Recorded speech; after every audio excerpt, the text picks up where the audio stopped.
Are you getting a wee bit frustrated with your Etsy ads because you have your budget set to X, but it's only spending Y? Or maybe in general, Etsy is capping you out at a certain daily ad budget allowance that is not more than $1,000 a day. Which, by the way, $1,000 a day is actually pretty much the max. I've never seen any account have more than a budget allowance of $1,000 a day. But anyway, in this video, we are going to be covering why this happens and why this is a pretty normal occurrence, especially if you don't have a lot of listings or you're just a new seller in general. And then we're going to be covering 2, how we can get Etsy to increase your budget allowance if they are capping you out at anything less than $1,000 a day. And then obviously 3, we need to go over how can we get the budget to actually spend more money. Let's get into today's episode.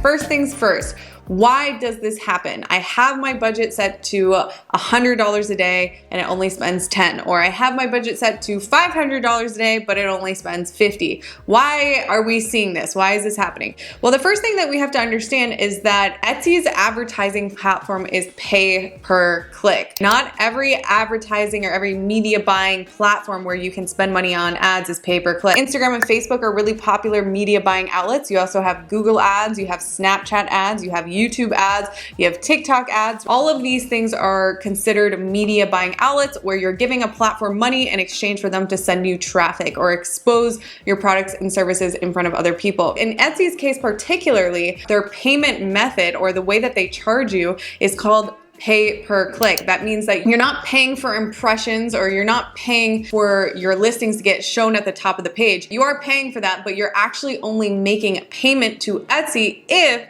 someone clicks on your listing. And I honestly like this better than paying per impressions or paying per exposure because it's just more fair. Like you only actually have to spend money if someone clicks on your product, which means that you pretty much earn that click in comparison to your competition. It's just more likely that the money spent equates to more money. I think Etsy is correct in the way that they are charging people. Why did that all matter? Well, pay per click, again, it means that you're only paying if someone clicks on your listing. If you don't have a lot of listings, if you have a non-competitive product or image, if you are in a really, really small micro niche where there's just not a lot of people searching for your product, all those things add limitations to the amount of people that are going to actually click on your listing. And honestly, this is just me being curious. Make sure that you guys comment down below what the biggest pain points you are having with your Etsy ads,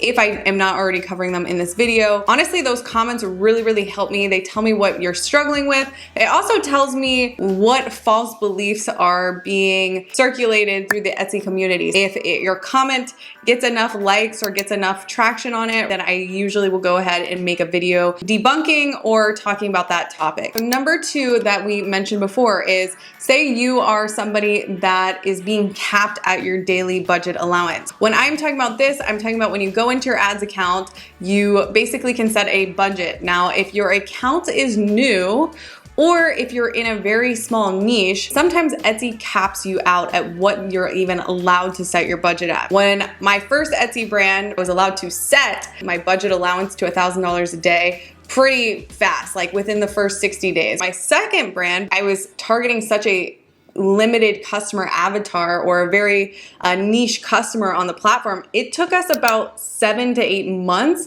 to get to $1,000 a day budget allowance. Different niches and different stores optimize differently, so keep that in mind. I have full PPC Etsy ads trainings in my channel that I'll link above. Make sure you watch full trainings. If you are not sure on ads optimization collectively, I really encourage you to watch a full training because I don't want you to take part of this information and then run with it, waste money or something like that. You really need to understand where money is being spent and how to tweak the dials on your Etsy ads when you do start spending, hopefully hundreds of dollars a day profitably. Again, back to the point I was saying before. So sometimes, like I said, Etsy's gonna cap you out on your spend. Now, how Do you get Etsy to grant you more? The easiest and the fastest way that I have been able to do it for myself, for my brands, is just keep setting it to the max. And eventually, over time, as your listings start getting indexed, as you start collecting data on your store, as you start getting more clicks, Etsy will start granting it higher and higher. Now, if your budget allowance right now is only $50 a day, and you set it to 25, it's likely that they're not gonna grant you more fast if you keep it at 25. You have to get it set to the max budget allowance for them to see that you actually are trying to outbid all your competitors, and then eventually they will grant you more. And I can't tell you how fast or slow they're going to grant you this because I don't know your niche or your account, but historically, that's what has worked for me in the past. And again, depending on how popular your listings are, how many clicks you're getting, how much competition your category has, that can take more or less time. But again, the easiest way that I've seen for my brands and for my experience is just by consistently keeping it to the max. And then even that's setting your algorithm up for the best case scenario for them to want to increase your budget. And finally, number 3, how can we actually get our ads to spend more? We covered why it's happening. We can come up with some pretty, common solutions to how to increase those clicks. Having more competitive products, increasing your value proposition. How do you add value to your listing so that your listing outshines your competitors? What type of value? Can you have better quality? Can you have a better price point? Can you give the customer more for the same price point as your competitors? Can you beat them in marketing? How professional and how beautiful and artistic can you get your listings in comparison to your competition? And one pushback I will get to that, especially when it comes to imagery, is when newer sellers, they'll go find a listing that honestly has really horrible marketing and really horrible pictures, but because it might have a bestseller badge or it has a 20 add to carts badge, they set the bar really low. They go to compete with them by doing the same level of photography. You don't want to set the bar at where your competitors are at. You are wanting to beat your competitors. Here's an example. It'll be an image like this, and somebody will look at that and be like, oh, well, because it has a bestseller badge and 20 add to carts, I'm gonna just not go all the way with my photography, and I'm gonna take the picture on my iPhone. I'm not gonna stage it. I'm not gonna make the jewelry perfect. And I'm gonna emulate exactly this because it's easy and that's what's working for them. Where I'm saying is that there's other variables of why that listing may be taking off. The big ringer that I see with that is the age of the listing. So this listing could be 4 years old and have hundreds of reviews on it. When you go to market for the first time, you're not gonna have any reviews. Me, that's not, oh, let's do that because that's what's working and that's easy. That's a huge opportunity to increase the value proposition or create a better, more professional perceived type of marketing where I would turn an image like this into an image like this. And to me, those are opportunities, those aren't standards. And that's the difference. Obviously, other ways to increase those clicks is by increasing the amount of listings that you have. That doesn't mean going out and making new products or launching new SKUs. It means figuring out different ways that you can bundle your items together. A really easy example of this is if you're in the jewelry niche selling bracelets, run all those bracelets individually, but then also run them together in bundled sets. Now you're not actually spending more money on materials or labor. You're just taking the products that you already have or the SKUs you already have and repackaging them and trying to sell them in different ways. And this will increase the amount of listings that you have. This will allow you to use more words,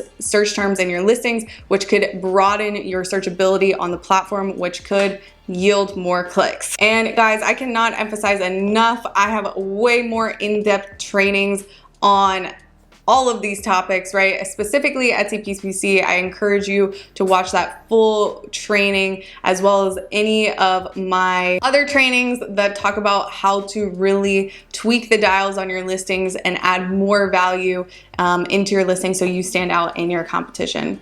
Overall, guys, I hope you got some value out of this video. My name is Hannah Gardner. I have been documenting my e-commerce journey here on YouTube for 5 years now, I wanna say almost, yeah, 5 years. And I've really just enjoyed this journey of building a business and documenting it and learning as I go.